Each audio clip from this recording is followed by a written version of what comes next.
সোমবার ভয়াবহ তুষারঝড়ে যুক্তরাষ্ট্রের উত্তর পূর্বাঞ্চলের বিস্তীর্ণ এলাকা ঢেকে যায় 1 ফুটের বেশি তুষারে।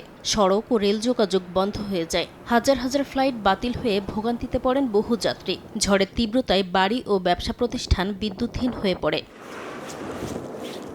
বৈরী আবহাওয়ার সবচেয়ে বেশি প্রভাব পড়ার আশঙ্কায় এবং সহায়তার জন্য নিউ ইয়র্কের Long Island, New York City ও লোয়ার হাডসন ভ্যালিতে 100 ন্যাশনাল গার্ড সদস্য মোতায়েন করেছেন রাজ্যের গভর্নর। কোথাও কোথাও 2 ফুট পর্যন্ত তুষারপাত ও ঘণ্টায় 70 মাইল বেগে দমকা হাওয়া বয়ে যাওয়ার সতর্কতা জারি করেছে আবহাওয়া দফতর। পুরো অঞ্চলের বহু শিক্ষা প্রতিষ্ঠান বন্ধ ঘোষণা করা হয়েছে। এ অবস্থায় বাসিন্দাদের প্রয়োজন ছাড়া ঘরের বাইরে বের না হওয়ার পরামর্শ দিয়েছেন New York City mayor Zohran Mamdani.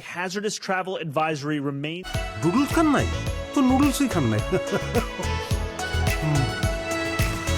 ম্যাসাচুসেটসে জরুরি অবস্থা ঘোষণা করে অঙ্গরাজ্যের কর্মীদের ঘরে থাকার নির্দেশ দেওয়া হয়েছে। মহাসড়কে বাণিজ্যিক যান চলাচল নিষিদ্ধ করা হয়, তবে জরুরি পণ্যবাহী যানবাহন এর আওতার বাইরে রাখা হয়েছে। নিউ জার্সি ও রোড আইল্যান্ডে গণপরিবহন সাময়িকভাবে স্থগিত রয়েছে। লং আইল্যান্ডেও ব্যাহত হচ্ছে স্বাভাবিক জীবনযাত্রা। সড়ক থেকে তুষার সরাতে নিরলসভাবে কাজ করে যাচ্ছেন জরুরি সেবাকর্মীরা। তুষারের তীব্রতায় ম্যানহাটনে অবস্থিত জাতিসংঘ সদর দফতরও সাময়িকভাবে বন্ধ রাখা হয়েছে।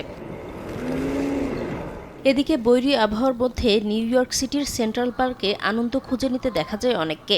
তুষার জমে পুরো পার্ক সাদা বরফের চাদরে ঢেকে গেলেও থেমে থাকেনি মানুষের সমাগম। স্নোম্যান বানানো, স্নোবল নিয়ে খেলায় মেতে উঠতে দেখা যায় তাদের। তীব্র তুষারপাত উপেক্ষা করে কুকুর নিয়েও হাঁটতে আসেন কেউ কেউ।